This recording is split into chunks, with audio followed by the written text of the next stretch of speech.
High friends, I am Sheikh Jane Alam, your English guide. Friends, আমরা আলোচনা করছি অ্যাডজেক্টিভ নিয়ে।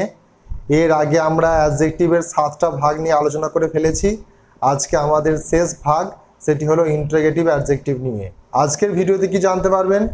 ইন্টারোগেটিভ অ্যাডজেক্টিভ কাকে বলে, এর কি উদাহরণ, কিভাবে তৈরি করবেন, ইন্টারোগেটিভ অ্যাডজেক্টিভের সঙ্গে ইন্টারোগেটিভ প্রোনাউনের কি পার্থক্য। হ্যাঁ, আমি প্রায় লাস্ট যে 4টি ভাগ নিয়ে আলোচনা করেছি সবেতেই আমি অ্যাডজেক্টিভের সঙ্গে প্রোনাউনের পার্থক্যটা করেছি, কারণ এগুলোর ভাগগুলো একই রকম, ডেমনস্ট্রেটিভ, ডিস্ট্রিবিউটিভ, পজেসিভ, ইন্টারোগেটিভ, একই রকম ভাগ এবং একই রকম উদাহরণ, কিন্তু বাক্যের প্রয়োগগুলো আলাদা। তাই আমি আগেরগুলোতেও পার্থক্যগুলো আলোচনা করেছি, আজকেও আমি আলোচনা করে দেবো। ইন্টারোগেটিভ অ্যাডজেক্টিভ, তাহলে ইন্টারোগেটিভ মানেই হচ্ছে প্রশ্ন জিজ্ঞাসা করা। তাহলে যে অ্যাডজেক্টিভ কোশ্চেন তৈরি করতে সাহায্য করে তাকে বলা হয় ইন্টারোগেটিভ অ্যাডজেক্টিভ। কিন্তু পার্থক্যটা হলো ইন্টারোগেটিভ অ্যাডজেক্টিভ এটা সবসময় নাউনের আগে বসবে। এটা হলো এর পার্থক্য, এটা এর বৈশিষ্ট্য। এই জিনিসটা দেখে আপনি বুঝতে পারবেন এটা ইন্টারোগেটিভ অ্যাডজেক্টিভ। এই ইন্টারোগেটিভ অ্যাডজেক্টিভ তাহলে কোনগুলো?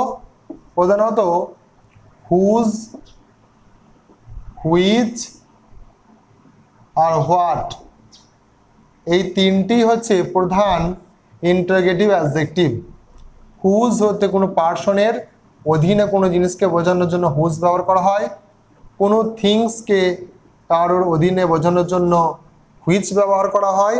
আর হোয়াট হচ্ছে কোনো থিংস বা কোনো একটা কন্ডিশনকে বোঝানোর জন্য হোয়াট ব্যবহার করা হয়। হুজ,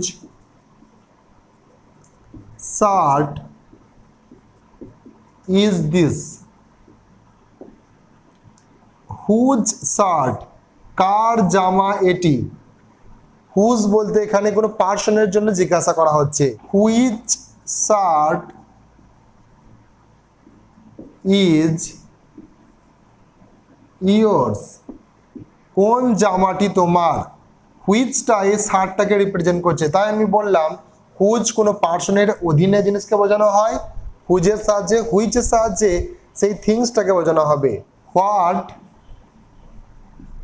টাইম ওয়াজ দ্যাট, সেই সময়টা কি ছিল। হোয়াট এরপর আমি টাইম বসাইছি, তাহলে এটা একটা নাউন। তাহলে সবসময় আমি যখন ইন্টারোগেটিভ অ্যাডজেক্টিভ ব্যবহার করব তখন আমাকে ভেবেচিন্তে ব্যবহার করতে হবে। এই শব্দগুলোর পর অবভিয়াসলি আমাকে একটা নাউন বসাতে হবে। তাহলে আমি আর একটা উদাহরণ দিচ্ছি। যদি আমি বলি যে কার পেন এটি, কার পেন বলেছি, তাহলে হুজ পেন ইজ দিস। কার pen, whose pen is this. কিন্তু যদি বলি কোন পেনটি তোমার, কোন পেনটি, তখন হতো হুইচ পেন ইজ ইয়োর্স। পার্থক্যটাও নিশ্চয়ই বুঝতে পারছেন। আর হুজ আর হুইচের মধ্যে যদি আমরা কোনো জিনিসটাকে ধরে প্রশ্ন করি তখন হুইচ, কোনো পার্সনকে ধরে যদি আমরা প্রশ্ন করি তাহলে হুজ। এরপর প্রশ্ন হচ্ছে যে তাহলে ইন্টারোগেটিভ অ্যাডজেক্টিভের সঙ্গে ইন্টারোগেটিভ প্রোনাউনের পার্থক্য কি। ইন্টারোগেটিভ অ্যাডজেক্টিভের পর আমি নাউন যেমন বসালাম, কিন্তু ইন্টারোগেটিভ প্রোনাউন ইনডিপেন্ডেন্ট। প্রোনাউন সবসময় ইনডিপেন্ডেন্ট হয়, এ একাই বসতে পারে, স্ট্যান্ডস অ্যালোন, একা বসতে পারে। যদি আমি বলতাম একই রকম প্রশ্ন করতাম হুইচ শার্ট ইজ ইয়োর্স, কোন জামাটি তোমার।